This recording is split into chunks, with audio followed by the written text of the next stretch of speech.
চার ধামের এক ধাম রামেশ্বরম ধাম এবং 12টি জ্যোতির্লিঙ্গের মধ্যে এক লিঙ্গ এই রামেশ্বরম। হিন্দু ধর্মের সবথেকে পবিত্র তীর্থস্থানের মধ্যে অন্যতম হল এই রামেশ্বরম।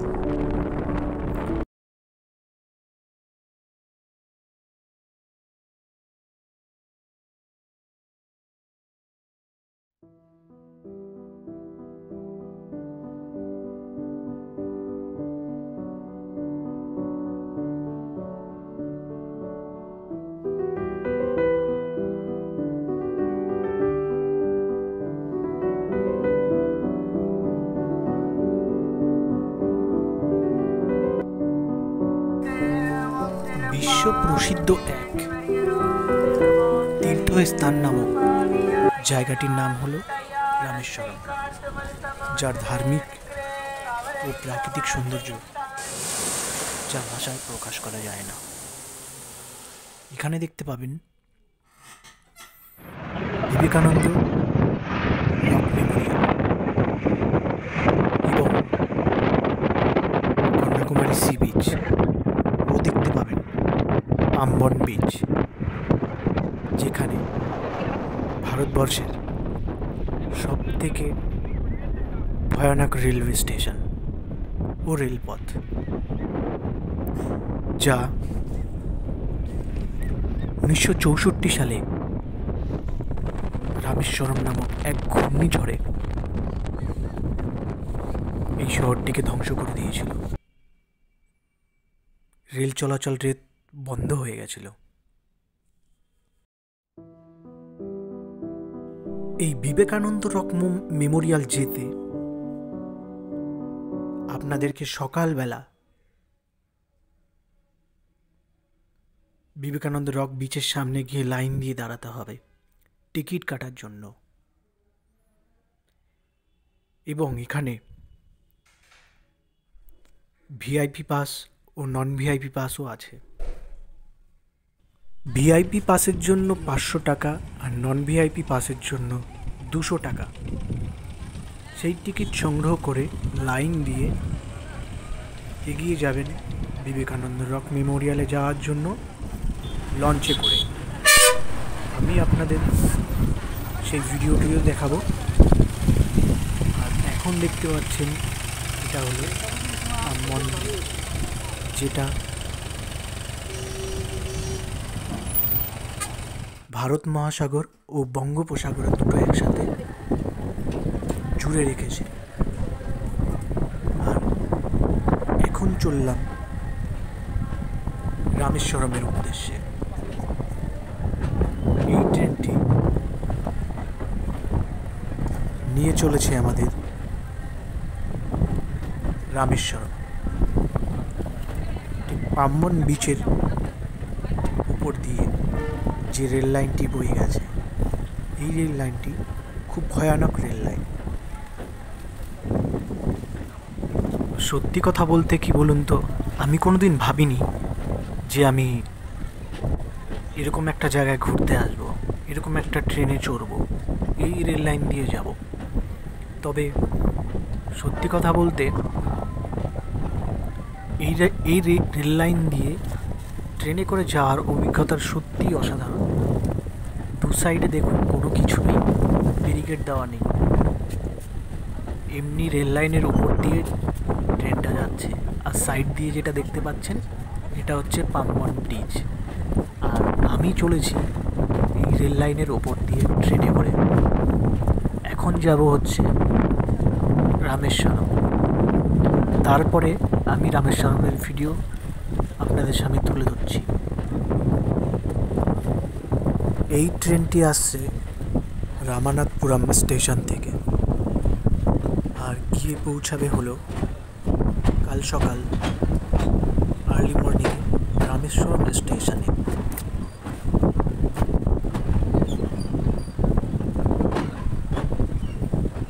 হ্যালো বন্ধুরা, নমস্কার, আমি দীপ সরকার। লুলা রোমিং চ্যানেলে আপনাদের সবাইকে জানাই স্বাগতম। আমি আজ বলবো তামিলনাড়ু রাজ্যের কোথায় কোথায় ঘুরবেন, কোথায় থাকবেন,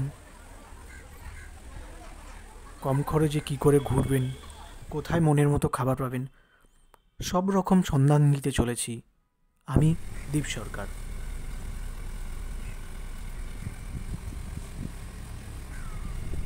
এই জায়গাটি হলো কেরালার সবথেকে সুন্দরতম জায়গা ও অন্যতম জায়গার মধ্যে একটি।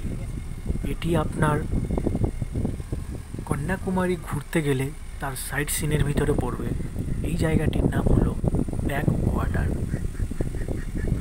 এই জায়গা ঘুরতে গেলে আপনাকে 1 থেকে 1.5 ঘন্টা হাতে সময় নিয়ে যেতে হবে।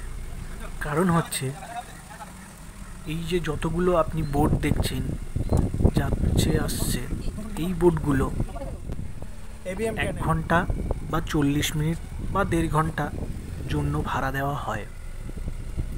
এখানে কতজন পার্সন যাচ্ছেন সেটা ম্যাটার করে না, এখানে একটা বোট নিয়ে আপনাকে ঘুরতে হবে।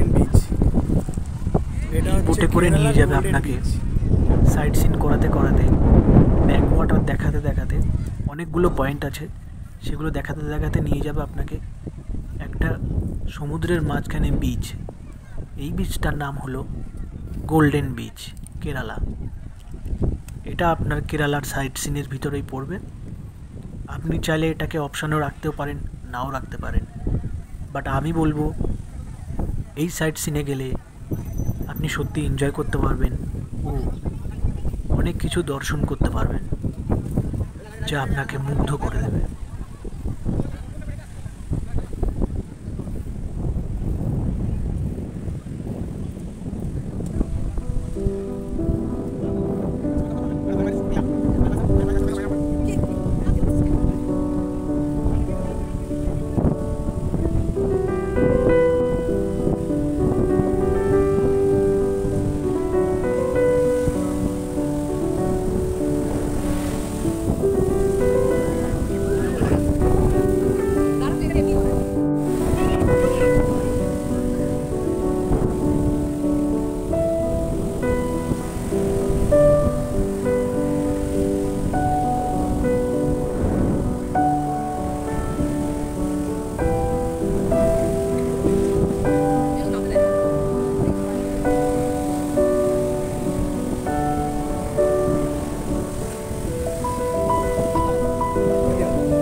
আর এখন যেটা আপনারা দেখছেন এইটির নাম হলো তিরিপারাপু ওয়াটারফলস, যেটি কন্যাকুমারী সাইট সিনের ভিতরে পড়বে।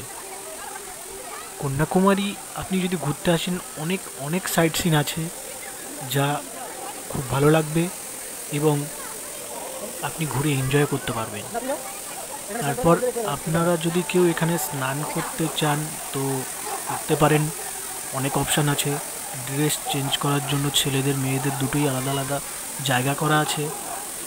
আর এই ওয়াটারফলস জলটা খুব উপর থেকে পড়ছে সেটাও নয়। আর এই ওয়াটারফলসটা দেখে আমার মনে হলো যে আর্টিফিশিয়াল, তবে আর্টিফিশিয়াল হলেও ঠিক আছে, খুব সুন্দর লাগছে। তো এখানে চাইলে আপনারা আসতে পারেন, এনজয় করতে পারেন। আর বাইরে অনেক খাবারের দোকানও আছে, স্ট্রিট ফুড, সেগুলো আপনারা খেতেও পারেন।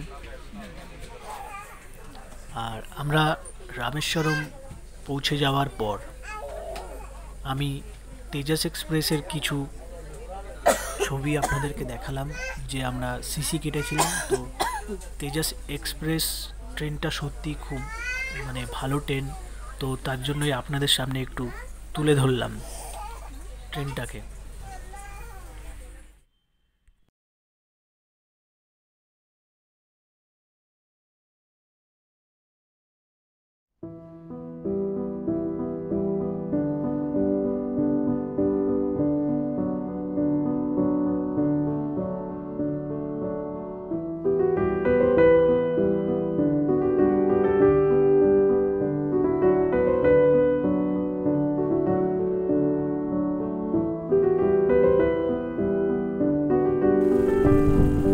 রামায়ণ একটি প্রাচীন সাংস্কৃতিক মহাকাব্য, যার সাথে জুড়ে আছে ভারতবর্ষের এই ভূখণ্ডটি, যা 700 বছর পুরনো, যার নাম প্রভু শ্রীরামের নামের সম্বোধন করা হয়েছে।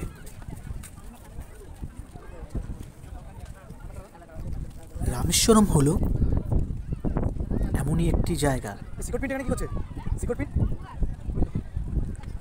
কয়েকশো বছর আগে এই দ্বীপটি ভারতের মূল ভূখণ্ডে যুক্ত ছিল। প্রভু শ্রীরাম লঙ্কা আরোহণের আগে এই জায়গা থেকে তার বানর সেনাদেরকে নিয়ে ব্রিজ তৈরি করেছিলেন। আর এই রাম শব্দের অর্থ হল, রাম হলেন হিন্দু ধর্মের দেবতা বিষ্ণুর সপ্তম অবতার এবং হিন্দু কিংবদন্তির সংস্করণের একজন। দেবতাদের রাজা হলো ইন্দ্র হস্তক্ষেপ করেছিলেন এবং হনুমানকে তার বজ্রপাত দিয়ে আঘাতে করেছিলেন। হিন্দু দেবতা ও মর্যাদা পুরুষোত্তম রামের ঐশ্বরিক বানর সঙ্গে হিন্দু মহাকাব্যে রামায়ণের অন্যতম চরিত্র হল এই হনুমান, যার কারণে এই লঙ্কা থেকে মা সীতাকে ফিরিয়ে আনতে পেরেছে। দেবতা হনুমানকে কখনো কখনো তার মূর্তিচিত্র পাঁচমুখী দেখায়। প্রতিটি মাথা বিষ্ণুর সাথে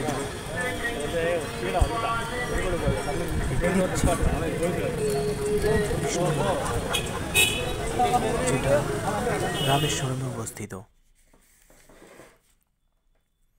এরকম অনেক মন্দির আছে যেগুলো ঢুকতে গেলে আপনাকে ধুতি ও মেয়েদেরকে শাড়ি পরে ঢুকতে হয়, এবং অনেক এমন জায়গা আছে যেখানে জামা খুলে খালি। রামেশ্বরম গেলাম আর রামের ভক্তদের দেখা পাবো না, সেটা কখনো হয়? তাই আপনাদের সামনে একটা তুলে ধরলাম ছবি, রামানাথপুরা টেম্পল। এটি হচ্ছে সেই জায়গা যেখানে রাবণকে বধ করে আসার পর আপনাদেরকে এখন যেই জায়গাটি দেখাবো এটির নাম হলো বাণগঙ্গা, যা রামায়ণ কাল থেকে সম্পর্কিত। রাবণকে বিজয়প্রাপ্ত করে শ্রীরাম যখন লঙ্কা থেকে মা সীতাকে নিয়ে অযোধ্যা ফিরছিলেন, সেই সময় মা সীতা খুব জলতৃষ্ণা পেয়েছিল, যেটা কোনোভাবেই সম্ভব ছিল না, কারণ চারিপাশেই সমুদ্র। তো সমুদ্রের জল নোনতা হয় বলে মিষ্টি জল পাওয়ার কোনো সম্ভাবনা ছিল না। তাই মা সে তার তৃষ্ণা মেটাতে না পেরে প্রভু শ্রীরাম নদীতে তীর মেরে অনেক একটা বড় গর্ত বানিয়ে সেখান থেকে মিষ্টি জল বেরিয়ে আসে এবং সেই জলটি মা সীতাকে পান করিয়েছিল। তাই এই জায়গাটির নাম হলো বাণগঙ্গা। আর এখন যেটা দেখছেন এটি হলো এশিয়ার সবথেকে লম্বা ও উচ্চতম ব্রিজ, যার কোনো ওপর দিয়ে টানা নেই ও একসাথে জল ও মানুষ দুটো একসাথে হেঁটে যেতে পারে। জল তো হেঁটে যেতে পারে না, ওটি বয়ে যায়। আর এখান থেকে দেখতে পাবেন সারি সারি নারকেল গাছ ও চারিদিকে পুরো সবুজেময় ঘেরা। এটি হচ্ছে কেরালা। দেখে বোঝা যায় চারিপাশে শুধু নারকেল গাছ আর নারকেল গাছ। এটি হচ্ছে আমাদের ভারত, সৌন্দর্য পুরো ভরা। আপনাদের কাছে রিকোয়েস্ট একটাই, আমার এই ভিডিওটি ভালো লাগলে লাইক, শেয়ার অ্যান্ড সাবস্ক্রাইব করবেন। আর সুস্থ থাকবেন, ভালো থাকবেন, সাথে থাকবেন।